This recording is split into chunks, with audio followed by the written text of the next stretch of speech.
So my name is Caitlin Miserl, and today I'm going to be talking about management and leadership training. Management and leadership training is important in every industry, every business, but it definitely is very, very, very important in the community-based corrections. I pulled up a general definition.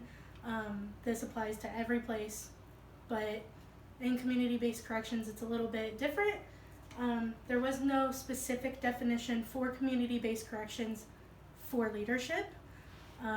You'll see throughout the presentation that I pulled up examples of kind of the best way to go along with it, but definition-wise, legal definition-wise, is the leadership is a process by which a person influences others to accomplish an objective and directs the organization in a way that makes more makes it more cohesive and coherent. Why is leadership training important for community-based corrections? This training teaches the officers to assess the challenging parts of their organization and go from there. That also gives them a little bit of leeway to help out the offenders. The good behavior that they learn during the training will affect the inmates in a positive way. So, for example, if an officer talks down to an inmate, that inmate is probably going to respond in a negative way. But if they talk in a positive way, positive manner, give them a little bit of kind of just positive outlook on life, then that offender is probably going to take that positive outlook and turn it into something positive instead of something negative. Leadership focuses on mentoring people in a positive manner instead of managing, which is seen as telling someone to do something which could be looked at in a negative manner. Like I said before, if you talk down to somebody, they're going to take it in a negative way, which is by definition, that is what managing is. And leadership is just kind of giving them that push to go into a better positive attitude, go through everything with positive attitude. I pulled up this chart. It has the leadership process, and obviously you can see that they're all connected. This is a visual representation of each process of leadership that can be connected to one another. Next, we have some statistics. In the supervisory level of management, 50% were sufficient in their training. In the 2003 survey, 26% of the community corrections agencies reported their staff were women. No surprise there. We have a lot of women that are COs. In the same survey, 11% were Black and 4% were Hispanic. So as you can tell, most of these women were white. Specific trends. The correctional staff can influence the inmates in unknown ways for them to rehabilitate. I pulled a direct quote that says, prison leaders neglect the opportunity to maximize the substance abuse program's positive recovery on those afflicted with addiction, so prevent recidivism.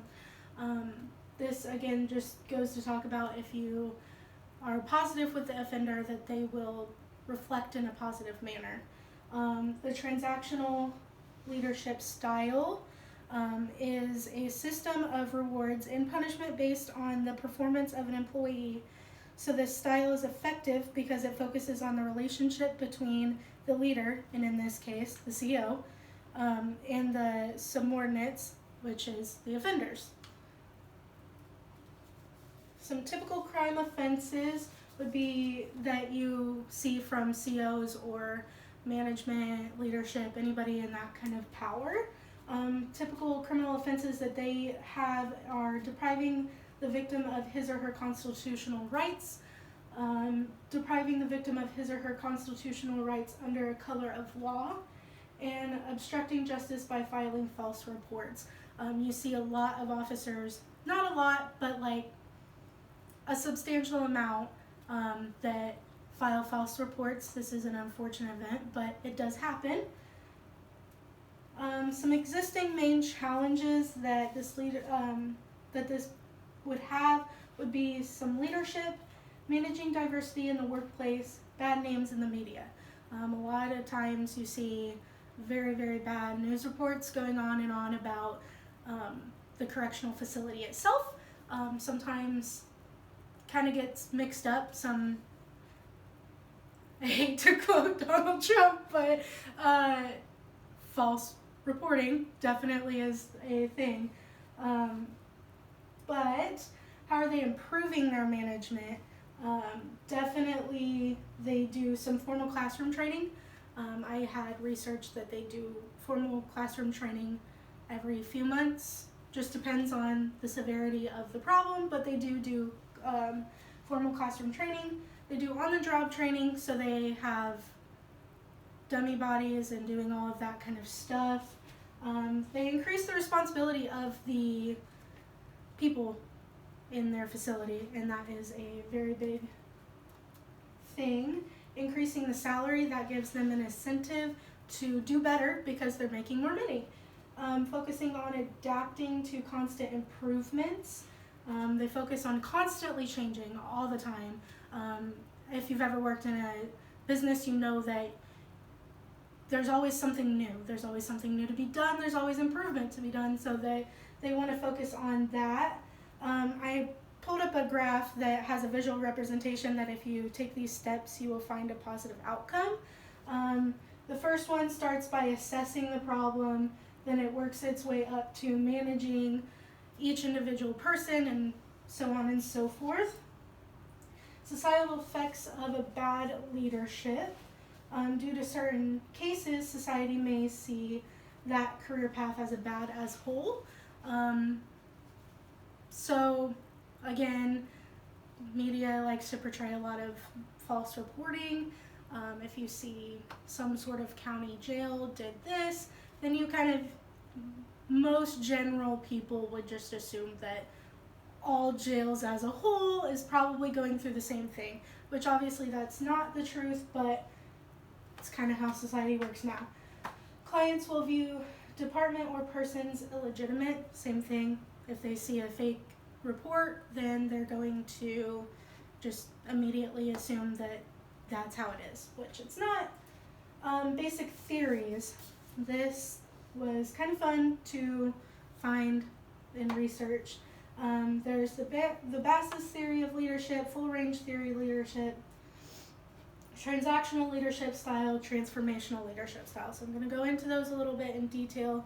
The Bassis theory of leadership explains the meaning of the leadership, that the process of leadership development, this means that the leader can influence the followers.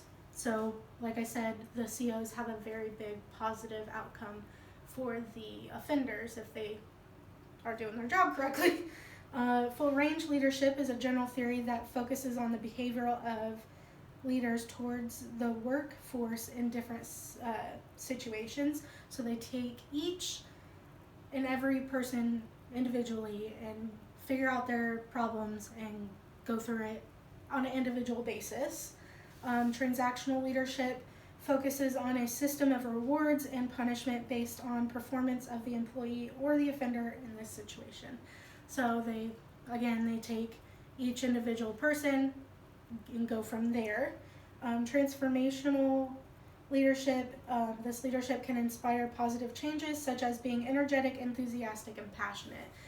A lot of research has shown that if you are passionate with somebody, if you're energetic with somebody, if you just want to just be out there, be outgoing with them, that they will respect you in a different manner than what they would if you were talking down to them and telling them what to do. In this case, the CO, if you talk down to the offender, then they're going to lash out in a negative way, and we don't want that.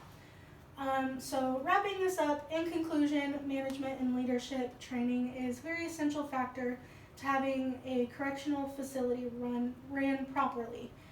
There are many challenges in creating a facility that has proper management functionalities because it is a huge investment in time and energy from every person. However, with the proper leadership styles, the rates of criminal offenses from the staff can be reduced over time. Like I said, you just have to work with the offender, work with the COs work with everybody in leadership and management